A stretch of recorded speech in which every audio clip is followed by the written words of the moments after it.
Praise the Lord. Hallelujah. കർത്താവ് നിങ്ങളെ ധാരാളമായി അനുഗ്രഹിക്കട്ടെ. യോഹന്നാന്റെ സുവിശേഷം 14-ാം അധ്യായം അതിന്റെ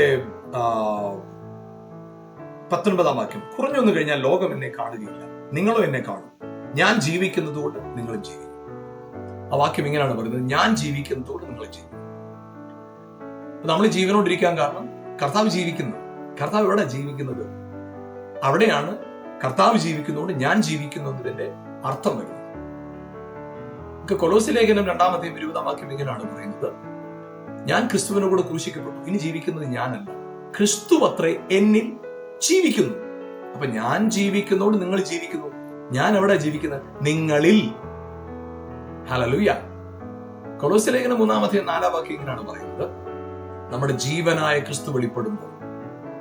ഇന്ന് നമ്മുടെ ജീവിതത്തിനകത്ത് യേശു ജീവിക്കുന്നത് കൊണ്ട് നാമും ജീവിക്കുന്നു എന്നത്, യേശു സ്വർഗത്തിൽ ജീവിക്കുന്നത് കൊണ്ട് നാമും ജീവിക്കുന്നു എന്നല്ല നമ്മൾ മനസ്സിലാക്കുന്നത്. നാം മനസ്സിലാക്കേണ്ടത് ക്രിസ്തു എന്നിൽ ജീവിക്കുന്നത് കൊണ്ട് ഞാൻ ജീവിക്കും. ആ തിരിച്ചറിവിലാണ് നാം വന്നിരിക്കുന്നത്.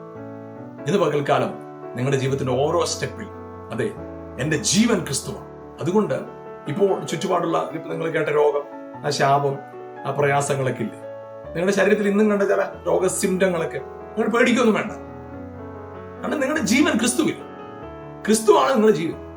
ക്രിസ്തു നിങ്ങളുടെ ജീവനായിരിക്കുമ്പോൾ ഒരു കാരണവശാലും ഒരു പ്രതിസന്ധികളും നിങ്ങളെ തകർക്കത്തില്ലെന്ന് മാത്രമല്ല, ദൈവം നിങ്ങളെ കുറിച്ച് പറഞ്ഞ സകല വാഗ്ദത്തങ്ങളും നിങ്ങളിൽ പൂർണ്ണമായി നിറവേറ്റിയിരിക്കും, നിവർത്തിച്ചിരിക്കും. അത് നിങ്ങളുടെ ജീവിതത്തിൽ നിങ്ങൾ ആയിരങ്ങളുടെ മുമ്പിൽ സാക്ഷ്യം പറയും. അതിന് കർത്താവ് നിങ്ങളെ ഇടയാക്കട്ടെ. God bless you. ആമേൻ.